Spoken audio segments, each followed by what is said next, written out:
खबर राजधानी जयपुर से है, जहां मेडिकल शिक्षकों को डाइंग कैडर घोषित करने पर बवाल बढ़ता जा रहा है। पहले से राजमेस में कार्य कर रहे मेडिकल टीचर्स ने और प्रदेश के विभिन्न जिलों से आए शिक्षकों ने मंगलवार को जयपुर स्थित राजमेस ऑफिस का शांतिपूर्ण घेराव किया।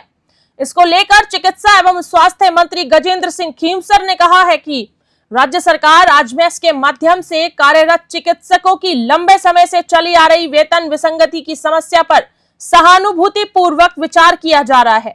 इस विसंगति को दूर करने के लिए नियमों में आवश्यक संशोधन की कार्रवाई प्रक्रियाधीन है। यह जानकारी बीते सोमवार को उनसे मिलने आए चिकित्सकों के समूह से वार्ता के दौरान दी गई। उन्होंने आश्वस्त किया कि समान काम के लिए समान वेतन के सिद्धांत को लागू करने के लिए राज्य सरकार नियमानुसार कार्रवाई सुनिश्चित करने का प्रयास कर रही है। साथ ही डाइंग कैडर से संबंधित चिकित्सकों के हितों का भी ध्यान रखते हुए समुचित निर्णय लिया जाएगा। चिकित्सा मंत्री ने कहा कि चिकित्सा एक नोबल एवं जनसेवा से जुड़ा पेशा है। ऐसे में चिकित्सकों का सामूहिक अवकाश पर जाना उचित नहीं है। उन्होंने कहा है कि चिकित्सक शिक्षकों को मेडिकल छात्रों के भविष्य एवं मरीजों की जीवन रक्षा को ध्यान में रखते हुए तत्काल प्रभाव से काम पर लौटना चाहिए। उन्होंने कहा कि उनकी समस्या राज्य सरकार के संज्ञान में है और इस पर नियमानुसार यथोचित कार्रवाई की जा रही है। उनके हितों का पूरा ध्यान रखा जाएगा। कि हमारी सरकार से किसी भी तरीके की कोई लड़ाई नहीं है। हमारी जो लड़ाई है वो वित्त विभाग के एक ही अधिकारी से लड़ाई है और वो है वित्त सचिव। वही हमारी फाइल को बार बार लौटाते हैं और उनका नाम अखिल अरोड़ा है और वो हमारे काम में बहुत बड़ा रोड़ा है।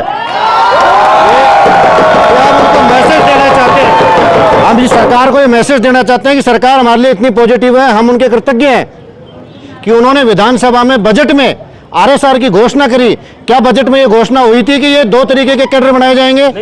बजट में यही घोषणा हुई थी कि सब पर आरएसआर का इंप्लीमेंटेशन होगा। उसके बाद वित्त सचिव ने ये खेल खेला है, जानबूझकर हमारे साथ एक साजिश करी है। उस साजिश के तहत हम लोगों को डाइंग कैडर बना दिया, जिंदा लोगों को मृत घोषित कर दिया उन्होंने। इतना बड़ा खेल होने के बाद भी हमारे मुख्यमंत्री महोदय संज्ञान में ले इस पॉइंट को और संज्ञान में लेके वित्त सचिव से ये बात करें कि जिंदा डॉक्टरों को डाइंग कैडर बनाने का क्या रूपरेखा है, उनकी क्या प्लानिंग है उसके पीछे, और उसका इंप्लीमेंटेशन सभी पे बराबर तरीके से लागू किया जाए ताकि आगे ये भेदभाव नहीं हो। नहीं तो 5 साल बाद 2 कैडर में जो भेदभाव होगा, हम तो आज ही मरे हुए हैं, उसके बाद तो हम पद छोड़ छोड़ के भाग जाएंगे और हम मरे हुए मान लेंगे अपने आप को, हमारा परिवार मर जाएगा। तो आपके यहाँ बैठने से आपके कोई अल्टरनेटिव भी होते या फिर परेशानी होती होगी दूसरों को? नहीं, हमारे यहाँ बैठने से हमारे डिस्ट्रिक्ट हेडक्वार्टर पर हमारे मेडिकल कॉलेज में कोई प्रेजेंट नहीं है। बच्चों की पूरी पढ़ाई प्रभावित हो रही है। बच्चों के एग्जाम आ रहे हैं, उनकी स्कॉलरशिप, उनके फॉर्म भराना, उनकी क्लासेस लगवाना, अभी अक्टूबर के अंदर उनके एग्जाम है सबके, वो सारे काम अटके पड़े। हमें बहुत दुख होता है इस बात का, हमें दुख होता है। हमारे बच्चे हैं, हम उनको अच्छा डॉक्टर बनाना चाहते हैं, लेकिन हमारी मांगे पूरी नहीं की जा रही है, तो हम कैसे उधर वो करें? मरीजों को परेशानी हो रही है। जिला चिकित्सालय में आधे डॉक्टर वहां मौजूद है, आधे डॉक्टर स्ट्राइक में है। पहले ही 2 डिवीजन हो चुके हैं, ग्रुप 1 ग्रुप 2। ग्रुप 1 वाले यहाँ, ग्रुप 2 वाले वहाँ काम कर रहे हैं, उन पे एक्स्ट्रा लोड है। अब वो मरीज को कैसे ठीक कर रहे होंगे, किस प्रकार से सरकार इसके ऊपर जल्दी वक्तव्य ले तो शायद संज्ञान ले तो ये चीजें जल्दी सॉर्ट आउट हो जाएंगी। हम यहाँ आज राजमेस के 17 मेडिकल कॉलेजों के चिकित्सक शिक्षक सामूहिक अवकाश लेकर आज यहाँ हमारा विरोध प्रदर्शन जाहिर करने के लिए इकट्ठा हुए हैं। कल भी हमने सामूहिक अवकाश रखा था और हमारे जिला स्तर पर इस चीज़ का विरोध किया था। जब बजट में अभी 10 जुलाई को घोषणा करी माननीय वित्त मंत्री महोदया ने बजट के अंदर कि राजमेस के अंदर भी राज्य सेवा नियमों को अडॉप्ट कर लिया जाएगा। मैं आपको बताना चाहता हूं कि राज्य सेवा राजमेस 2017 से शुरू हुआ, उसके अंदर अभी वर्तमान में 17 मेडिकल कॉलेज संचालित है और वो मेडिकल कॉलेज सब जिला स्तर के चिकित्सालयों को मर्ज करते हुए बनाई गई। जो माननीय प्रधानमंत्री महोदय की बहुत बड़ी योजना थी कि भाई हर जिले के अंदर ये चीज़ें स्थापित हो और हर मरीज को इसका लाभ हो और एक चिकित्सा शिक्षा के अंदर ज़्यादा से ज़्यादा डॉक्टर आएँ। लेकिन हम सब लोग जब यहाँ राजमेस के अंदर आए थे तो काफ़ी सारे लोगों को ज़्यादा रूल्स वगैरह यहाँ राजमेस के इवन 7 साल होने के बाद भी फ्रेम नहीं हुए। तो आ गए लोग इस उम्मीद से आज से कि ये भी गवर्नमेंट का ही पार्ट है। सब लोग इसी आस उम्मीद से आए, विश्वास के साथ आए कि ये गवर्नमेंट का ही पार्ट है और निश्चित रूप से हमें भी वही सुविधाएं मिलेंगी जो अभी ग्रुप वन जो हम बोलते हैं कि जो पुराने 6 सरकारी मेडिकल कॉलेज हैं उनको हम ग्रुप 1 बोलते हैं। जब ये हम लगातार पिछले 7 साल से लगातार गवर्नमेंट से हम बार बार प्रयत्न कर रहे थे। इस दौरान हमारे खुद राजमेस के 4 तो कमिश्नर बदल गए, 3 हमारे सेक्रेटरी बदल गए, 2 हेल्थ मिनिस्टर बदल गई, 2 सरकारें बदल गई।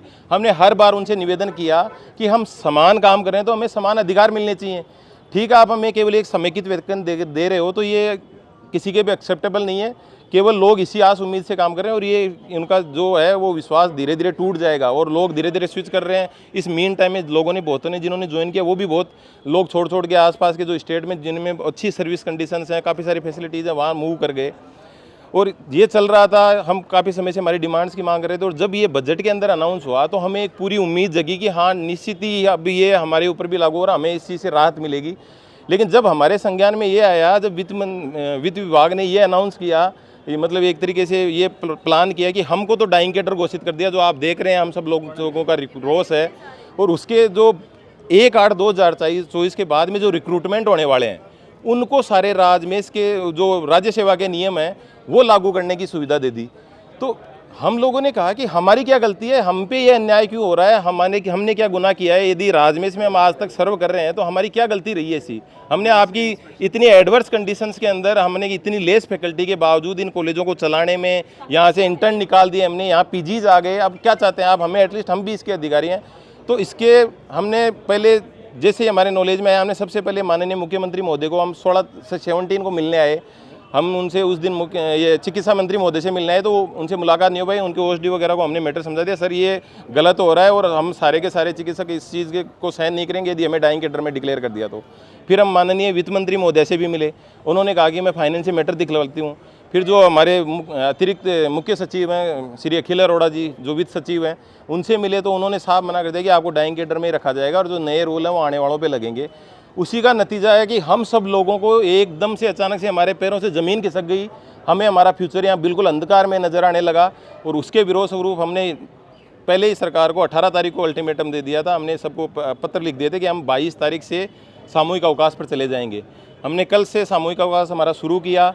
तो कल हमें डेलीगेशन को माननीय चिकित्सा मंत्री महोदय ने बुलाया, हम उनसे मिले, उन्होंने बिल्कुल सहानुभूतिपूर्ण वार्तालाप किया। हम भी जानते हैं कि सरकार हमें देना चाहती है, बट हमें पता है कि इसमें मंशा वित्त विभाग की है नहीं सही और हम इस मंशा से बिल्कुल अवगत हैं। वित्त विभाग के अधिकारी इसके अंदर बिल्कुल बहुत समय से रोड़ा अटकाए हुए हैं। जब भी पहले भी हमने मांगे करी, हर बात यही होता था कि फाइल वित्त विभाग में गई है, फिर बात लगता था कि वित्त विभाग से वापस आ गई, फिर पता लगता था कि फाइल वापस चली गई। इस फाइल के खेल में हमें पिछले 4-5 साल से इतना यहाँ हमारे आपको क्या बताएंगे, हमारी पीड़ा का आपको बखान करना संभव नहीं है हमारे लिए। हमारे यहाँ जूते किसके, चप्पलें किसके यहाँ पे। हमने इनसे लगातार कह रहे हैं कि साहब हमारी भी निवेदन सुनो, हम जब जो काम कर रहे हैं, जो समान काम कर रहे हैं इतने एडवर्स कंडीशन में, उसको भी हमें रिवार्ड मिलना चाहिए।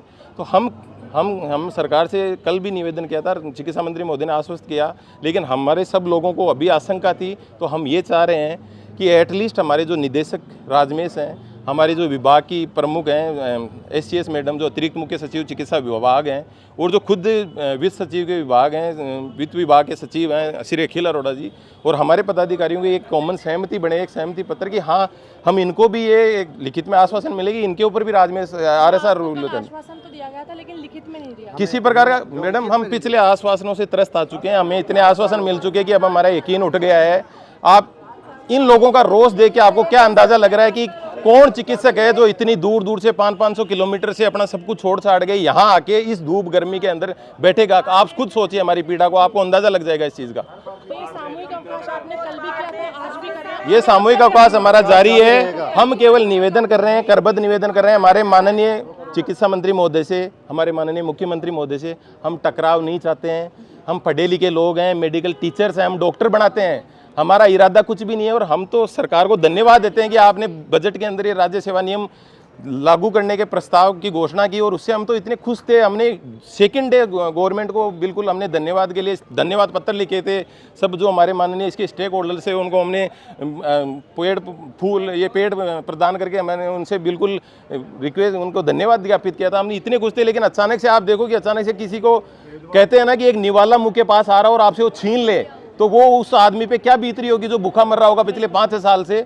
उसको एक उम्मीद बंधी हुई हो और अचानक से उसको लगे कि उसके हितों पे इतना भयंकर कुटाराघात होने वाला कि अब उसको कुछ नहीं मिलने वाला है। तो यही चीज़ है, ये आक्रोश आप समझ सकते हैं। ये डाइंग कैडर आप यहाँ देख लीजिए क्या स्थिति है। लोग इस चीज़ को सोच के हैं कि आने वाले टाइम में 2 कैडर होंगे यहाँ पे, एक जिंदा डॉक्टरों का कैडर और एक हम सब मरे हुए का। हमने क्या गुनाह किया है ऐसा? हम केवल राज्य सरकार से ये निवेदन करते हैं, हमारे चिकित्सा मंत्री महोदय से निवेदन करते हैं कि सर हम आपके साथ ही हैं, हम इस सिस्टम को बहुत अच्छे से और आगे बहुत ग्रो कराना चाहते हैं, मेडिकल एजुकेशन के अंदर नया आयाम स्थापित करना चाहते हैं, राजस्थान जिले का नाम, राजस्थान राज्य का नाम रोशन करना चाहते हैं, लेकिन एटलीस्ट हमें दबाया नहीं जाए, हमें ऐसे इस तरीके से कुचला नहीं जाए। इसलिए हम उनसे केवल चाहते हैं कि वो या तो अपनी अध्यक्षता के अंदर इन 4 जो स्टेक होल्डर्स हैं मेन, जहां से हमें हर्डल्स आ सकते हैं, हमारे पदाधिकारियों के साथ उनका लिखित में बिल्कुल अच्छे से आश्वासन, ठोस आश्वासन मिल जाए, लिखित के अंदर हमारा एक समझौता हो जाए, या फिर जैसा कि पिछले भी कई बार भी जो डॉक्टर्स के आंदोलन हुए उनमें पुराने जैसे 3 जो अच्छे मुख्यमंत्री होते थे उनकी एक कमेटी बन जाए और उनके अंदर एक हमारा ये प्रपोजल कि हमें बिल्कुल RSR मिलेंगे, इसके लिए एक अच्छी कमेटी मंत्री लेवल की 3 मंत्रियों की और हमारे पदाधिकारियों के साथ कमेटी गठित हो जाए, ये हमारी मांग है राज्य सरकार से। इस प्रकार के आंदोलन के बाद भी अगर सुनवाई नहीं होती है तो आप आगे क्या करोगे? अभी ये सामूहिक अवकाश जारी है और हम हमारे जहाँ जितने सारे चिकित्सक आए हुए हैं, ये हम सब बैठ के ठंडे दिमाग से सोच के रणनीति बनाएंगे और आपको अवगत करा देंगे। अभी तक ये हमारा सामूहिक अवकाश निरंतर जारी रहेगा। ये अब खबरें देखना हुआ और आसान, बस करना है एक छोटा सा काम। सब्सक्राइब करें News 21 चैनल और बेल आइकन दबाएं।